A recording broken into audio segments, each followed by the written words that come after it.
thank you so much for your time and showing up for us. The opportunity to get a group of young people from around the world to speak to a world-leading policymaker in this sort of format is exciting. And we have young people from India, Colombia, the United States, Kenya, who have a lot of questions and are really keen for a conversation.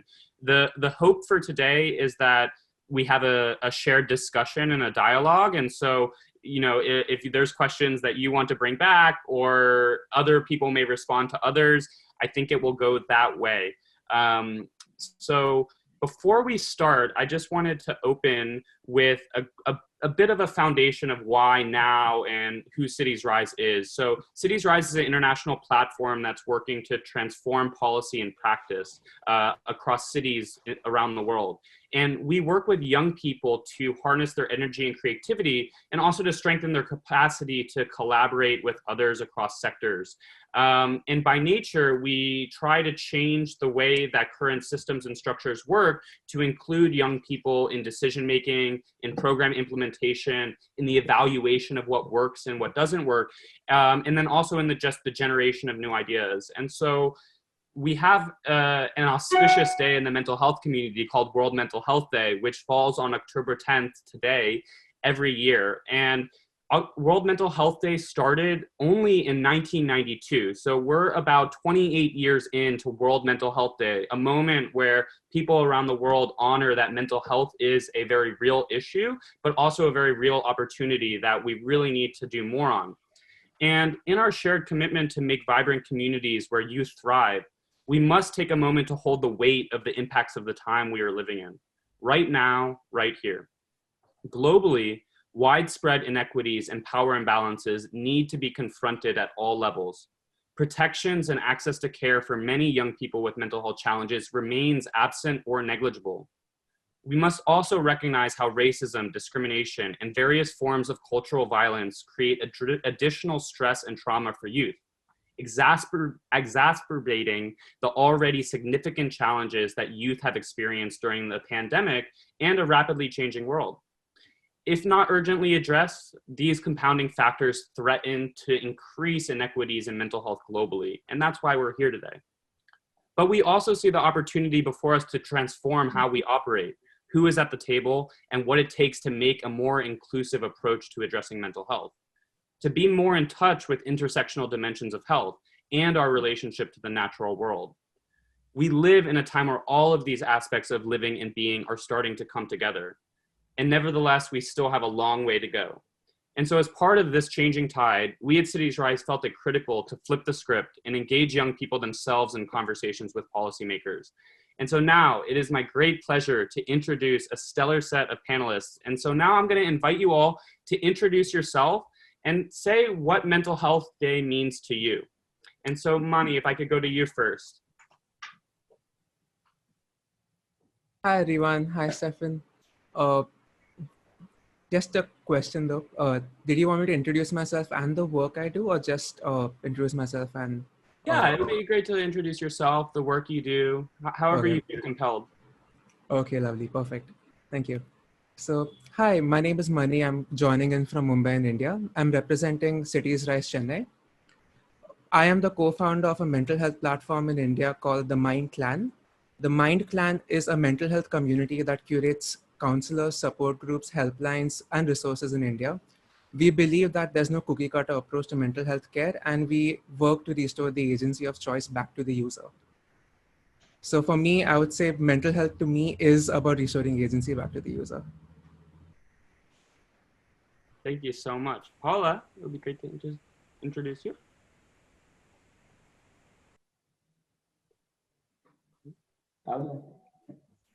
Lian, ¿va a traducir él en inglés? Ya se lo dije yo en español. Okay. ¿En español? Okay, bueno, mi nombre es Paula González. Los saludo desde Bogotá, Colombia. Soy la directora de la Fundación Mangata, donde trabajamos por la salud física, mental y emocional de jóvenes, adultos y niños, transversal a todas las políticas públicas de género, de economía, la salud como un pilar fundamental para todas las áreas de nuestras vidas. So a quick recap is, her name is Paula Gonzalez. She works in Mangata, which is an organization in charge of public health and mental health in kids and basically all community that involves the country. We, at the moment, are working in public policies about mental health and health here in Bogota, Colombia. Gracias, thank you. Eden, over to you. It would be great to hear from you. Hi, everyone. My name is Getahun. I'm from the US, so Sacramento, California, and I'm a senior at CK High School. To me, mental health is about a lot more than like diagnosed mental illnesses, but just about like mental wellness in general, and an understanding of how, like, as you said earlier, like the intersections of like being a person of color, like having a certain like gender identity or like being queer in general, how all of those inform our ability to get proper mental health resources and just like overall understand our general state of well-being. Thank you. Seika. Hi, my name's Seika. I'm a freshman at Cornell University. So right now I'm in New York, but I'm also the founder and co-CEO of Arc Nova, which is a youth organization that I founded back when I was 15. And it was all about mental health policy change and awareness. And just like Eden said, for me, mental health is more than just mental illness. It's a mental health. It's just like physical health. Mental health is your mindset. It's your physical and mental well-being. So I see it as a broad topic, but something that needs to have a lot of awareness. Thank you so much. And Sam. Hi all, my name is Samuel Talam from Nairobi, Kenya. I am a social entrepreneur around mental health and social issues. I'm the founder of Amazing Minds Africa. We've been working with citiesRISE over the past 3 years, and some of our biggest priorities have been, being able to connect young people with each other, provide opportunities for them to access support and, just coping strategies around mental health. World Mental Health Day to me means that it's a time every year where, we reconsider how we invest in mental health, how we address mental health, and how, we go forward from where we are each and every year. And so it really matters. This day is a huge day for everyone globally to rethink and remind how we look at mental health globally.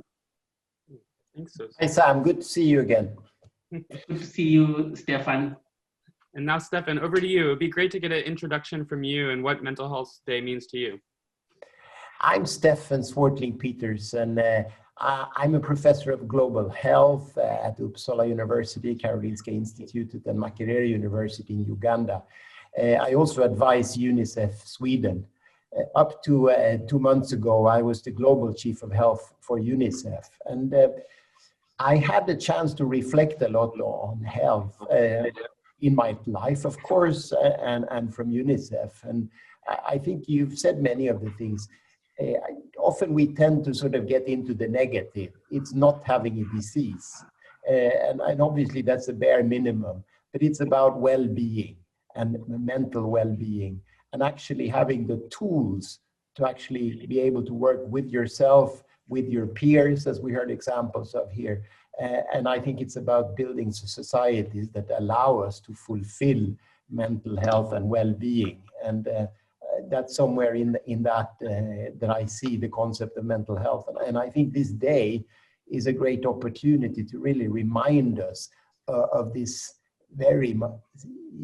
that life is not just about survival. Life is not just about absence of disease. It's about mental health. It's about fulfillment. It's about caring for each other. Thank you so much. And I think that's a great place to start. And, people who work in mental health, every day is Mental Health Day because, the struggle continues. And I think we're all constantly working to ensure that everybody, no matter where they are in the world, doesn't have to live running from illness, but has to walk towards finding wellness and fulfillment. So Seika, I'm gonna go to you to ask the first question for Stefan. and we are going to go in a rotation of questions, but we'll just kick it off from there. And so I know you have a set of thought out questions, and you can ask whichever one you think is first. I thought their first one was great, but go with what you feel is best.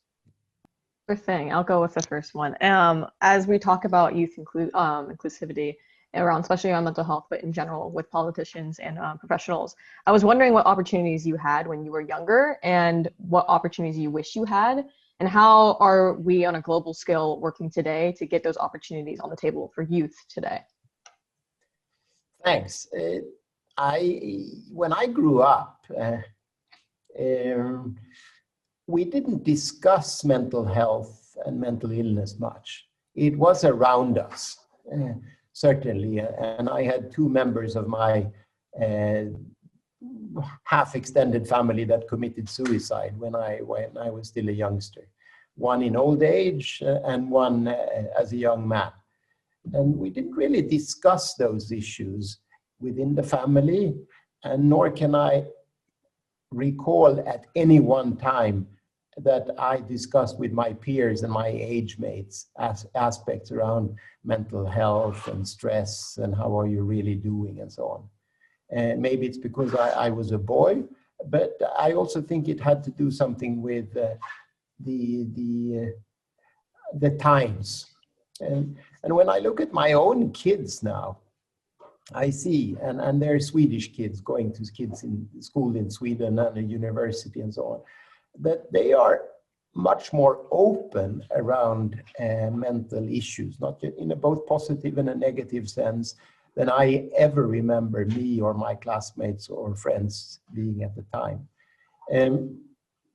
That said, I think we're seeing in some ways maybe less, but in many ways more challenging societies and surroundings that we will need to address in terms of where we live and how we live and the choices we can make. And maybe we can return to that. But in particular, I'd like to raise that I think school teaches all sorts of things, and including now, I see with my kids, entrepreneurship.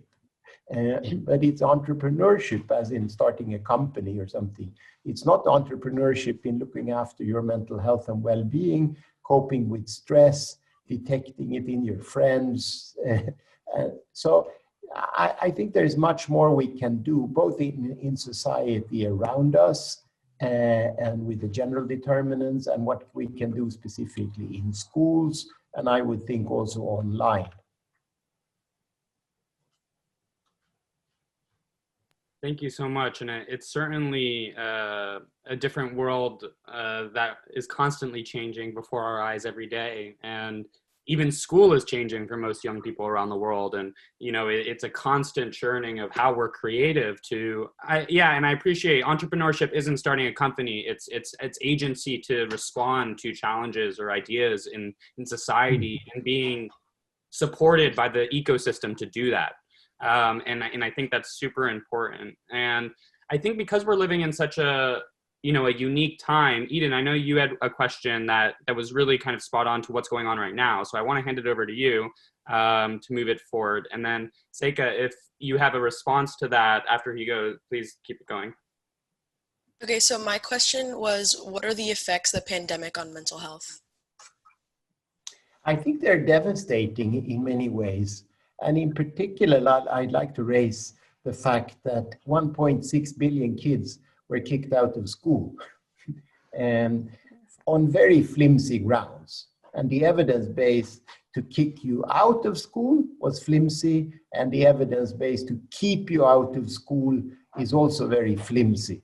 There's still 600 million kids plus that are kicked out of school. Their schools are closed. And I think many of those decisions were made more on the basis of trying to look active and taking action rather than based on an evidence base. And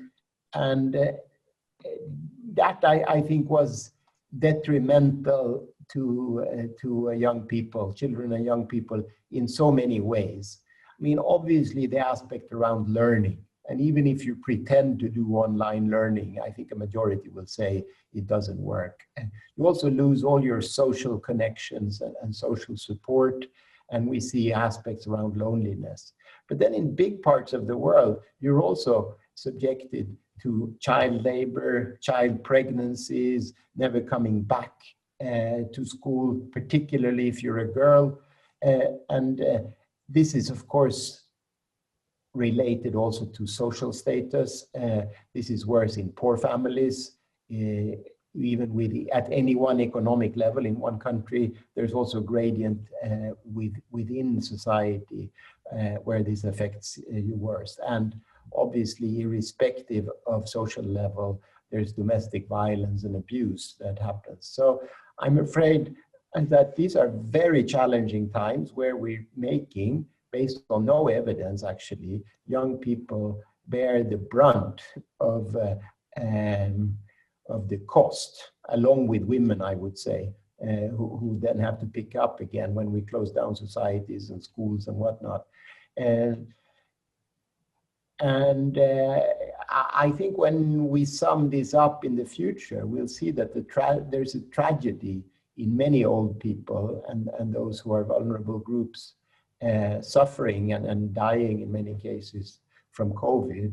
But a huge cost is going to be in the younger generation, foregoing learning, dropping out of school, falling pregnant. And a lot of these manifests already in the present as bad mental health. Yeah, thank you for your comments. Does anybody have a response to that before we move on? Yeah, go ahead, Ian. I just want to say that I really appreciate the focus on, like, obviously it is like World Mental Health Day, but I feel like a lot of times, like at least among like my social groups, whenever we have conversations about mental health, it's very much limited to like in the United States. So it's like that sort of perspective is so different. And I feel like even I'm like responsible for just like not doing the work to like branch out and think about how it affects people who like don't have the same circumstances that I do. So I just wanted to say that like I really appreciate that. And I think like that's a good way to talk about it.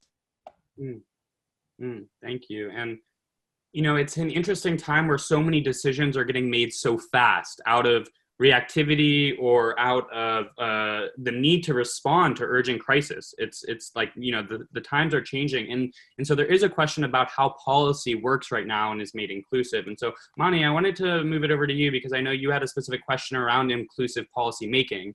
And so if you want to share your ideas behind that and what the question was, that would be great. Thank you so much. So the question that I had was regarding politics impacting inclusive policy. So if you see, policies in the mental health care space are recommended by experts like yourself who are learning and engaging with communities who are looking to protect. But often these policies are approved by government officials and people in power whose political leaning or objectives influence most of their decisions. So this can result in either half-baked policies or policies riddled in government biases and so much more. So as the youth, as a policy expert and as a community, how can we all work together to create supportive, inclusive policies for young people in these circumstances? Thanks, Mani. I think policy making, evidence is only part of policy making. And even if we had a good evidence base, which sometimes we don't even use the evidence we have necessarily. And I think we can't expect any evidence to be translated straight into policy because it's also about power and it's about influence. And to me, in my analysis, after many years as a researcher, 4.5 years as global chief of health for UNICEF, etc., is that ultimately it comes back to a question of voice and power. And you actually now on this call, you represent the biggest cohort ever of young people, 1.8 billion of you. And 1.8 billion, a minority of that huge cohort has votes votes yourself. But the rest of you are near voting, and you have friends who vote, and you have parents who vote, and everyone cares about you, but you don't get to play into politics. And that's sort of what I would like to explore together with you, saying in this day of innovation, how can we actually make adolescent voice equals adolescent power and influence? And for argument's sake, if I was an aspiring politician, how would I find out how to get the youth voice? What matters to you? And how can I get your vote? And I'm sure, and I agreed to mentor a hackathon in a few weeks, where the challenge I wanted to put to those young people is say that there are now so many apps that are usually one way. They give you content, whether it's sort of to entertain you, whether it's to work on your mental health or your overweight or God knows what. But only rarely do those apps go the other way and actually take your concerns and put them together in some way. And in UNICEF, there is a system called U-Report that you may have heard about, but whereby young people can sign up to be so-called U-Reporters. And so I clandestinely signed up as a young person, sorry to confess, but just to get to see what it's like. But you get these occasional polls where you can answer fixed alternative A, B, C, D, or E. And I doubt that that's the way that engages you. But I'm sure that some smart persons among you can actually find ways in some semi-automated way for you to assemble a youth voice and actually make it presentable and make you count. Because it's not out of the goodness of their hearts that policymakers and politicians are going to invite you. They might have good hearts, but they also have to get re-elected. So you're going to have to sort of organize and find ways to synthesize your voices and actually claim your space at the policy-making table. That's my reflection now. And I think there is an element of innovation in this that I'm sure some of your Bangalore friends can hack in a minute. Any responses to that before the next question? Did anything arise from it? Go ahead, Seika. I would say, again, like you talked about reflecting, and I'm reflecting on my past 3 years. And my team and I, even though we were based in Washington State, we did a lot of policy change and we did a lot of policy making. And so those questions you asked were questions we asked ourselves when we were going to our legislator, when we're talking to our representatives, like, why do they want to hear from a 15-year-old? And which is one, it's great to hear you like ask those same questions that I asked myself and my team. We asked ourselves back when we were 15. But I think in today's day and age, it goes both ways. Like obviously technology, like we said, like could be really, hurting for people, but it's also really beneficial, especially with the youth, because we're so at hand with it. We kind of grew up as it was developing, and it's still developing, and we're still growing up. So it's kind of like when you're a baby, sometimes your parents get you a pet when you grow up with it, and that's kind of like what technology is to us nowadays. And I think being in that field working in policy, I realized that I did a lot of things that you would have to do as a college student. I did research, I did field work. And even though it wasn't the best of field work, even though it wasn't the best of research, I think in the terms of technology, we were able to present ourselves in a certain way and say, hey, like we don't have a lot of information, but we did collect what we could find. And that's a statement to policymakers, to people who actually make a change in a political setting. And I think it, again, like you said, it's like, oh, the goodness of their heart is a big one too. It's like, hopefully they want to hear this. But I think kids nowadays are very willing, especially with what school teaches us in the terms of research. I think kids nowadays are very willing to go into, the websites, to go into the books, to go into the field, to learn about what these topics are. And then we're not afraid to talk about it. I think you posed a really good question about how do we really, go away from that content and then go away to like the solution, the problems, like, really talking about that. But I think it is definitely interesting to see how kids are, even though maybe they can't vote yet, they're putting in a lot of work and a lot of effort and time to show politicians and show like policy changers, like, hey, this is important to us, and whether you not pass it, we're going to continue working in it. So I think that's definitely a great thing. Mani, I know you had something to say. Did you want to jump in there? I just wanted to add that my parents often call me the activist generation because I can get triggered pretty easily. I can be on the road at any given point of time. And I can recognize from the way Stephen responded to my question is coming from a space of, yeah, I've been there. This is experience talking. Yeah, and so if there's young people watching today, I just want you to know that there are other young people who have had success in being local activists, and there's a grind that comes to it. But, you know, there are a lot of small and big ways to take initiative in your own community, in your own home, to address issues that you care about, and that protect the people that you care about as well. And so we'll be posting links to the various work from like Seika or Mani, and I suggest that people who are interested in seeing demonstrations of how you can take action to look at the work that they've done in the past. And now I'm going to transition over to Paula from Bogota. We are really thrilled to have you here in the amazing work that you do across a range of social issues for young people. And I know that this is an English conversation, so I hope that the translation in the back has been working well for you. But I thought you had a really interesting question, and so you can feel free to ask it in English or Spanish. We can translate it. But I wanted to offer this time for you to ask your question.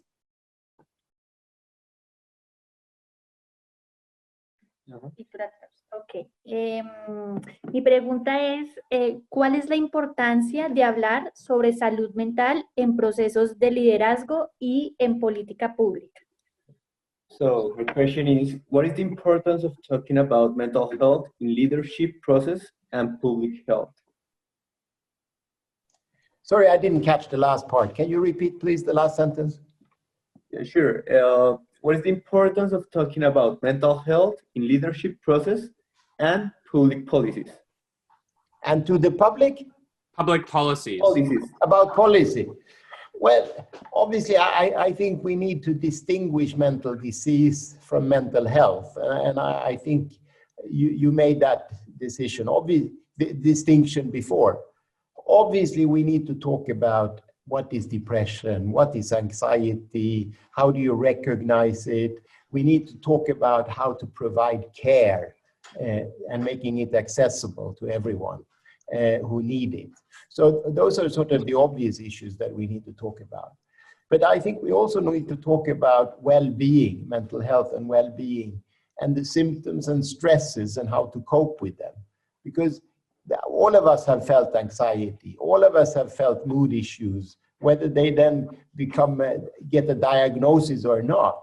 So it's about getting the awareness to what it is, seeing it in yourself, also being able to see it in your friend, and knowing some simple tools that you can actually use.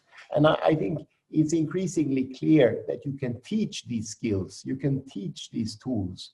And that's why we need to talk about it, both to reduce the stigma, but also increase the awareness, but also to show that this is not crazy people. This is normal. This is all of us. We're all on the scale here. We're all on the spectrum, as someone would say. And we need to be able to learn how to cope with ourselves, help our friends, and identify when it's time to seek help and know where to seek help. So I think it's a conversation that we need to bring out there, and we need to bring out what works. And I think citiesRISE is excellent in making this, and the fact that you've innovated a model which is actually driven by young people, and young people who are not just the son and daughter of someone who is famous, but actually local people. I think that is the power of it. And the more of you there are, we need many, many voices. We can cover communities ourselves, we can help our peers, but we can also use democratic means to influence politicians and policy. And that's why I think we need to keep talking. And I'm so glad that you are actually doing this in a way that was not conceivable when I was a kid. You have a response? Yeah. Sí, quiero comentarles que junto a citiesRISE, So we want to share that with the hand of citiesRISE, estamos haciendo un proceso de empoderamiento de los jóvenes. we have been working on a process with young people about leadership. Líderes en entender la salud. In the concept that they must understand their health. Para su salud, ¿qué dijiste? Sí, su salud. Su salud para su vida, pero también para sus comunidades. But also to transmit this information and all this knowledge to the community they interact with. Y hemos visto avances en que han mejorado su salud, se han empoderado de su salud, pero también en sus comunidades y en sus familias. So some of the results we got is that the health was improved in their own soul and also in their families and communities where they interact. Y es un tema que tal vez no se ve no se le ve tanta importancia durante cualquier proceso que se realice, pero realmente los líderes. And we also are aware that this is not a process that normally is common for all people to understand and to interact with. Han entendido que es transversal a todos los procesos que hagan en su vida. But with this process, they understand that it's a topic that is pretty important to be aware of it in all the steps that you make on your life. It's part of your life and you must understand it like that. Y que primero van en ellos mejorar su salud y ahí sí para transmitirlo a los demás. And the first step is also to understand that first of all, it's me and I need to improve my health so I can help the others to improve their health too. Y estos resultados han impactado en la política pública de salud mental. And these results impact in the public policies of Secretaría de Salud Distrital. Is like the organization in charge here in Colombia of health. De jóvenes. Of young people that works for young people. Mm. Oh, thank you so much, Paula. And it's true. I think something that I think we all grapple with is the generational divide between understandings of mental health, mental illness, mental wellness, and how to actually navigate that at an interpersonal level, a familial level, a social level, and then also at a policy and governmental level. And these are things that, everybody's navigating in their daily lives, because the reality is it's not a shared understanding and it's not a common way of engaging. And so that's actually the foundation in which we have to go with, which is okay, but it is a big challenge. And with that, Sam, I want to move over to you because we haven't heard from you yet. And I just want to thank everybody for their questions and comments so far. If people feel like they have other things to say, please jump in. Sam, gonna go over to you. Thanks for your patience so far.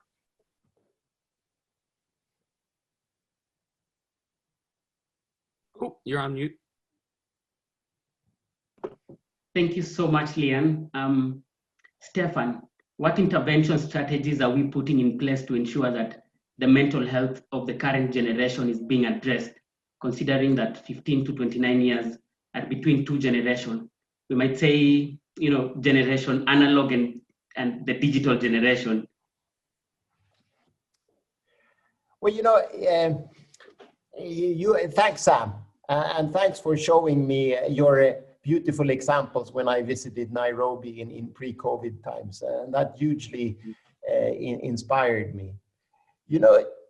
I like to think about this, and I'm not necessarily answering your question. You said, what is being put in place? I'm not sure it's being put in place, but these are my thoughts on what we should be putting in place. First of all, you need a healthy society to have a healthy population. And we need to go back to the determinants of health. And now I'm not talking about healthcare. My mentor at Professor Omaswa at the Ministry of Health in Uganda, he used to say, health is made at home. Hospitals are for repairs. And what is that home? And what are those determinants? Well, I think it's about, obviously it's your own home and your own parents and some of the values there, but it's also about your village, your community, and wherever you're living. And you live in many environments. There's a physical environment. Are you in a slum? Are you in a nice suburb? Are you in the village? Is there a pavement? Is there pollution? Is there security? Is there a play area? Are there trees? And such things that come down to environmental health. It comes down to city planning. There's also a food environment. We talk about, I mean, more and more of us don't eat fresh food, right? And we buy something from the shelf and we cook it, and often it's hyper processed, and we think we have a free choice, but often we are following the commercial interest and the marketing. There's also the social environment of how we behave against each other. And all of those environments, I think they can make it harder or easier for us to make the right choices for ourselves and for our peers. So I think I'm a firm believer that we need to work on those environments. Food environment, stop harmful marketing, make sure that healthy food can be affordable and not just the hyper-processed stuff. Make sure that we actually do some kind of city planning so everyone has access to a bit of greenery, a pavement to walk to school, etc. And we know that more and more people live in slums and don't have that. And I think that's a choice, etc. Pollution is a huge one. And then the bullying, whether it's online, in your community, or at school. So those are some of the environmental issues we need to address, I think, to make the healthy choices, the easy choices. But then on top of that, I think it's also about using platforms, whether it's to actually influence you on top of that, because we all know that, of course, it's hard to go running, it's hard to eat right, it's hard to look after yourself if you're in a toxic environment, so in many ways. But even so, you may need to support to actually change your behavior. And I think that's where social clubs and initiatives like your own examples are prominent. I think we need to work much more on what happens in school. What is it we teach there? As I referred to before, are we teaching life skills, really? And then I think we still haven't really used the online world at all in a good way to actually improve mental health. So I'd like to think about it as determinants about the various environments we live in, but also the, shall we call it, the delivery platforms where we meet each other and where we meet young people and where young people hang out. And that is in communities, it's in schools, and it's online, at least if I look at my own kids. And that's where we also need interventions. And I think you're pioneering some of those interventions. But I also think you need help from the city planners and the mayors and the national and international legislators on working on the tough determinants that are beyond your control. That was long, Sam. Thank you so much, Stefan. These are great questions, because I think it really is, what are some effective strategies that young people can be supported with or take on to increase their own and others' mental health. And I think one of the things that you spoke to is, there's been a narrow medicalized view of what mental health intervention means broadly throughout time. I think we are on the cusp of people broadening to the social and environmental determinants of health, but we're obviously not there yet, because we know that in most communities, mental health supports do not exist yet, particularly for young people in the ways that they could. And so I actually would like to ask that question back to some of the young people, because I think it's an important one. And I know that you all are all working in your own ways on changing mental health in your community. So what are some effective interventions that you think need to be happening to improve youth mental health and well-being? Sam, since you asked the question, I know you probably have a response to this, so I'm going to put it back on you. Yeah, thank you so much, Lian.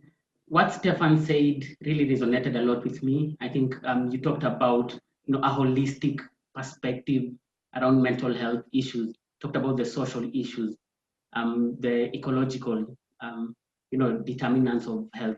I personally believe that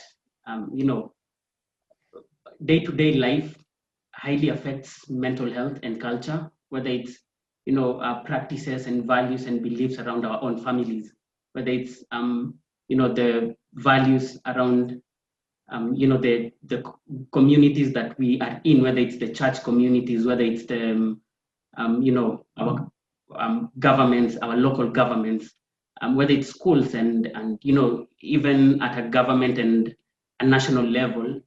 So, like you said, I think it's what all of us are already doing. I really, like and appreciate citiesRISE model of, transforming systems through creation of awareness, connecting young people with each other, just creating those safe spaces, like the work we've been doing with citiesRISE, through theater and art. It's about providing opportunities for young people to access services and support. And it's also about, giving the skills you talked about for that young people can use to cope with their day-to-day circumstances. And so it's really been an interesting opportunity for me to connect with, citiesRISE in the different cities and what all the young people in this panel are doing to transform that. So I personally believe that young people are leading the change, and it's how much we support and, come behind them and like just challenge systems to also come in and contribute, because we cannot do it alone, like you said. Can I quote my countrywoman Greta Thunberg? She leads the environmental movement, as you know. When she was in the UN last year, she said, "How dare you put your hopes on us? In fact, you're the ones who messed up, and now you're asking us to clean it up." I think there is some analogy here. We've created this mess, and now we're asking you to sort it out, also in terms of mental health. And I think we can return to discuss the connection between environmental movement and so on and this. But unfortunately, I think we're asking you to take care of a lot of this mess. But I think I'm also encouraging you to grab the power and realize that many of our societies are not totally democratic. But 1.8 billion people across the world, that's a lot of people. If you only organize a fraction of them, you can influence decision makers. You can influence politicians. And I think it's about organization and getting voice. So by all means, carry on at the local level, but do organize. I love a quote that was said by Yvonne Ochieng, who's my colleague in Nairobi. She said, if they don't give you a seat at the table, bring your own seat. Yes. Yeah, and and at the same time, it's about mutual respect and integrity about how young people are engaged. I agree that there is an unfair equation around we need to fix the problems, but to be able to work in a mutually respectable way, it means that minds really need to be shifted to a new way of working and a new way of engaging, founded on basic principles, I think, of trust and humility and respect, and also awareness of whose lived experience really matters for a certain decision to be made. And we're in that churning, and I think that shift is happening. So moving back to some of the questions, I think we have about 15 minutes left. And so thank everybody. I think this is a really rich discussion. Mani, I wanted to put it back to you. I know you had another question, so you can choose out of the ones that you have. All right, perfect. So essentially, when you talk about young people and mental health, now the primary system everyone talks about is the system of professional care. Currently, at least something that even my family has always told me is the rise of support groups in my generation has, of course, been the highest I've ever seen. And this is either because support groups, or they offer support in silos only within their communities. There's no amplification happening there. But when it comes to professional care, the biggest concern any young person would present to you regarding professional care would be the price. And when you look at professionals who practice, they have to take care of their rent, their educational loans, their upkeep, maintenance, their costs, their fee. Maybe it's a registration fee that has to be renewed every year. Everything that gets added up into a fee which the young person cannot afford. Some policymakers have come across and they said, okay, let insurance companies pay for half of this. But again, young people aren't on the receiving end of insurance either. So how can we make mental health care at least the professional side of it? Because the community side is something the community will always take care of and will always figure a way out. But the professional side of it, how do we ensure that healthcare can be subsidized, especially when the systems, the professionals already around are demanding a lot from them? Well, thanks. I think for those of you who are familiar with the icebergs, most of the iceberg is under the water and you don't see it. And then you have the tip that is above the surface. And when I lived in Uganda, they talk about the ears of the hippopotamus that stick up above the water. So I think in terms of what we need here, most of us are probably under the water. We're the body of the hippopotamus and we don't need that professional care. But the ears of the hippopotamus or the tip of the iceberg needs professional care, yes. And then I think, again, all the leaders of the world actually signed up, even last year, on the Declaration of Universal Health Coverage, saying it's universal, everyone should have access to health care, and it should not ruin them. So they actually signed up in New York 1 year ago now to the UHC declaration. And I think as we need to hold our leaders to account, and this is coming back here to the policy issue, saying, okay, we see you signed up last September in New York to the Universal Health Coverage Declaration. Mental health services now need to be provided and included to give a financial access that you talk about.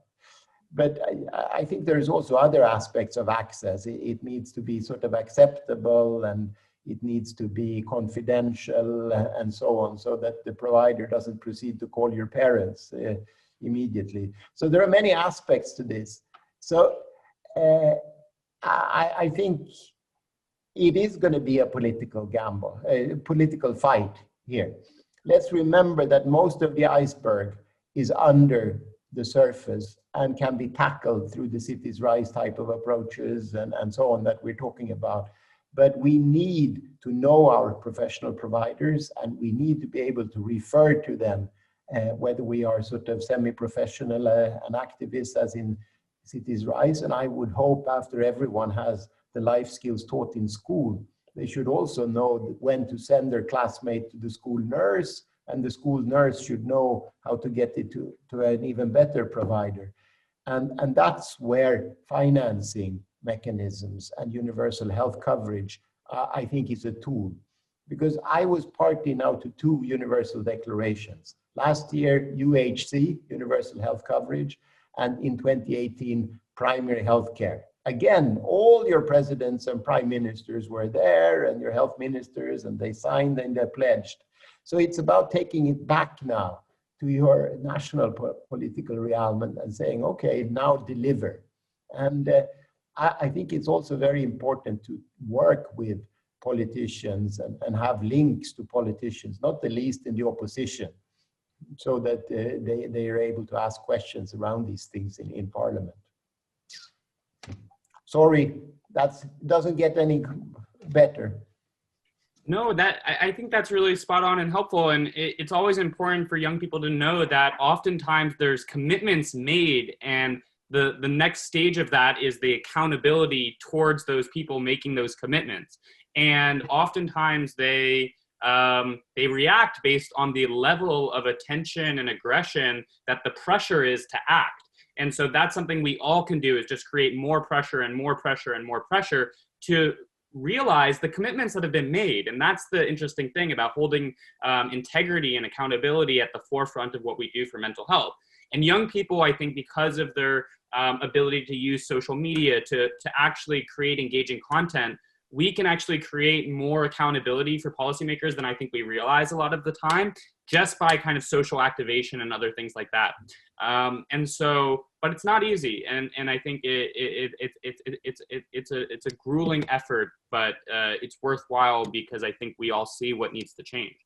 You all know Indonesia, right? Jakarta, the big city. The mayor actually put in place some version of universal health coverage to his citizens in the capital, in Jakarta. When he proceeded to become a presidential candidate for the whole of the nation, he won on a ticket of universal health coverage and his track record in Jakarta. So he's now busy trying to put in place universal health coverage across Indonesia. It's a long and difficult path, but nevertheless, these are things that people care about, that you can actually make or break your political career on. Yeah, absolutely. And I think on World Mental Health Day, you know, if you know elected officials or you know them on your tags or Twitters or anything, call them out and demand more on mental health, because it's there's no other better day to do it than World Mental Health Day. But I would argue every day you should ping your elected officials and say, do more mental health. But Eden, I wanted to pass it over to you. You know, this has been a interesting conversation because we're getting perspectives from a global lens. But, you know, what we've also seen here in the US has been the kind of intersections of political movements, of social movements, and a pandemic all coming together. So I wanted to offer this moment for you to ask a question, or if you have any comments on what's been said, you know, it would be great to hear what you're thinking. I guess two things. One, like the question I had that was in that direction was, how are communities of color affected by mental health? But I'm kind of going to go ahead and just like start answering that question because there's like specific things I want to talk about. I think that especially, like this is more about like mental wellness, I guess, but especially with like the current protests, like George Floyd, Breonna Taylor, all of the police brutality, that it's not like it's only now been happening, but that people are definitely paying a lot more attention to. I think that understanding of how that implicates mental health and mental wellness is something that's really, really important, and something that I've spent a lot of time like over quarantine, like thinking about and like organizing conferences around. Because I think that being a person of color, there comes a sense of just like genuine exhaustion from like constantly having to like explain what racism looks like, having to like see people like you like get murdered and like have those sorts of images like circulated on social media. And so I think like Mani was talking about this earlier about how different communities support each other. So like especially like within like the Black community and like communities of color, sort of understanding when you no longer have to play a role as an educator and rather just focus on your own mental well-being and the well-being of those around you. So I guess I can like turn this into a question for everyone. How do you think people should find the balance between sort of being an educator and trying to help others, but also like maintaining your own mental well-being? Like, where is the line, I guess?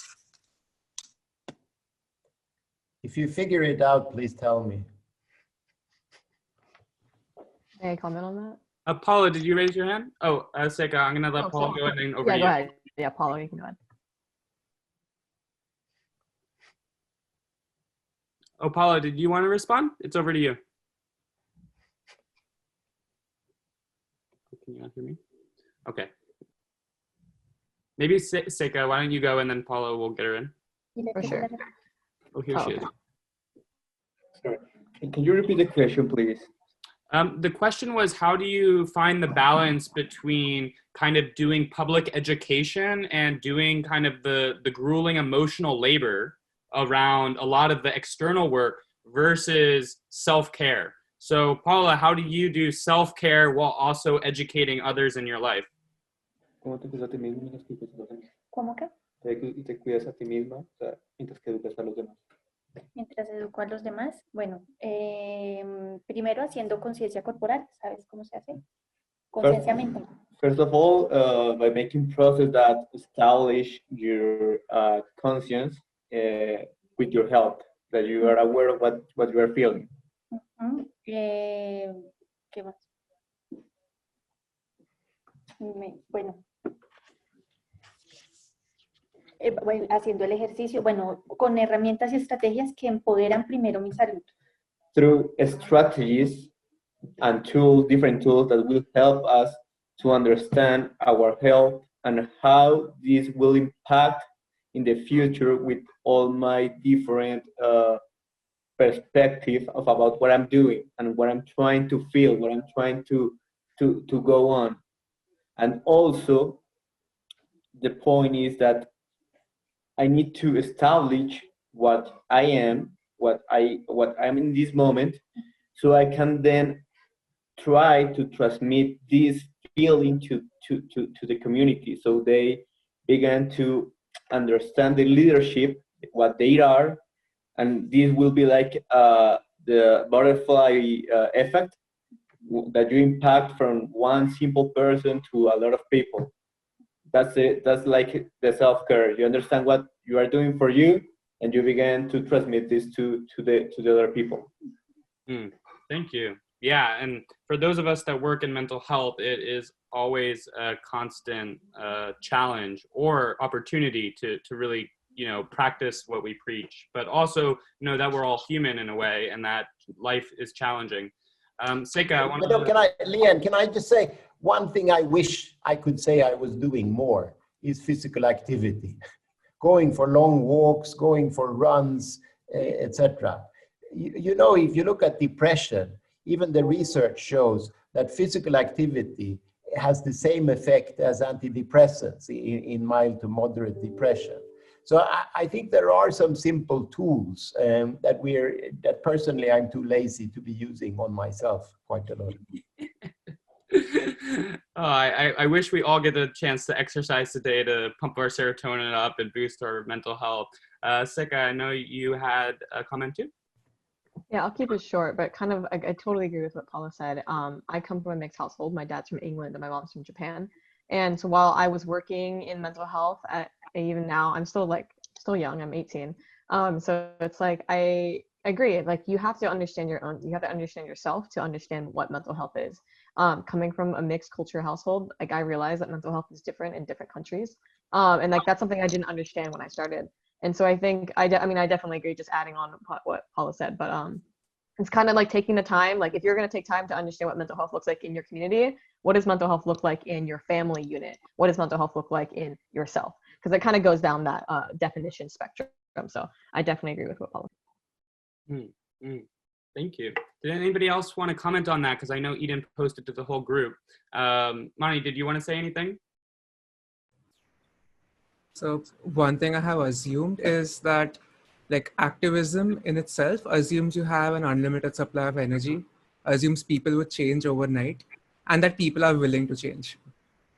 And the issue with like me being an ally to communities, because in India we are socially the less oppressed.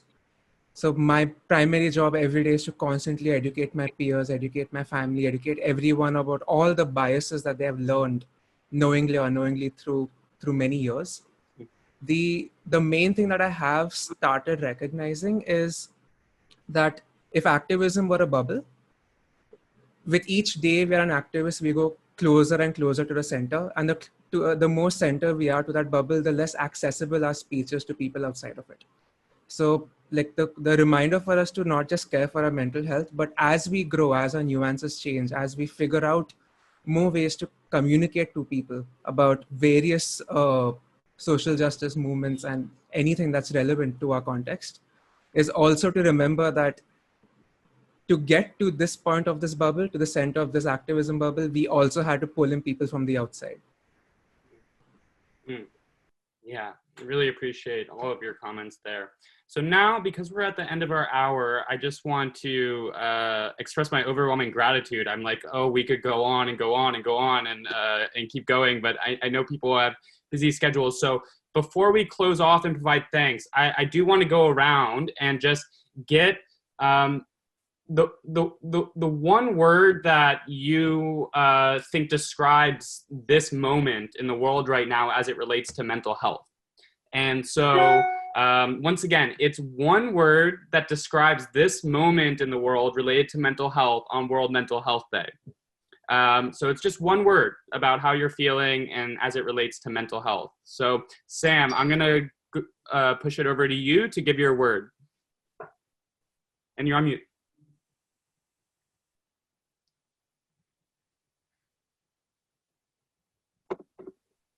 Lian, it's game changing. I hope that's one word. It counts. Game changing. All right, Eden, what's yours? Community. Community. Mani? Hopeful.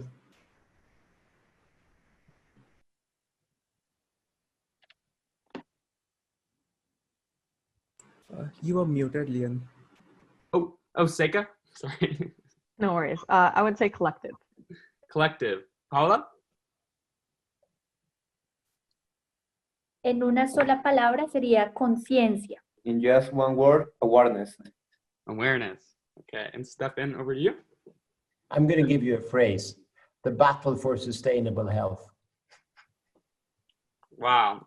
I mean, I think those are, powerful words, whether it's game-changing, awareness, community, creating a more sustainable world, hopeful. This is the energy that we want to be putting out there when it comes to mental health. It's not a conversation about the despair and suffering, although that needs to be acknowledged and addressed. It's about how do we seize the opportunity for everybody to achieve self-love and community love and the broader health and sustainability of the planet. And I think, I'm just so grateful to be walking on this mission with all of you. It's not an easy path. And so I'm going to let anybody give any closing words or comments. I know we could have had more time, but I just want to thank everybody for being on today. It's World Mental Health Day, and I hope everybody connects with a friend or loved one or policymaker and talks about mental health, because it's the best thing we can do. So Sam, do you have any closing remarks? I would just want to take this opportunity to, thank everyone who's been able, to give their voice and to invest in mental health, so that, everyone, everywhere can get that support for their mental health. So for me, it's appreciating everyone who's contributed to something on this day.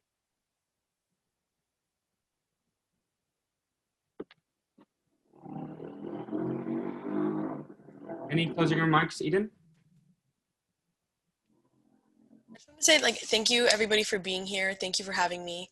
As I said earlier, it's a really good opportunity to get sort of perspectives from people internationally, because that's not something that we're often exposed to. So I really appreciate the opportunity. Thank you everybody for coming and sharing your experiences. Thank you. Mani? It's been a lovely experience being here. I loved everyone's energy here. I really wish you could physically meet. But yeah, I'm really glad to be here. Thank you. Paula? Gracias por la oportunidad que nos dan de compartir hoy y desde la virtualidad sentirnos más cerca. Thanks for the opportunity to share with all of you, and including through the virtuality, we can feel we are near each other. Thank you. Seika?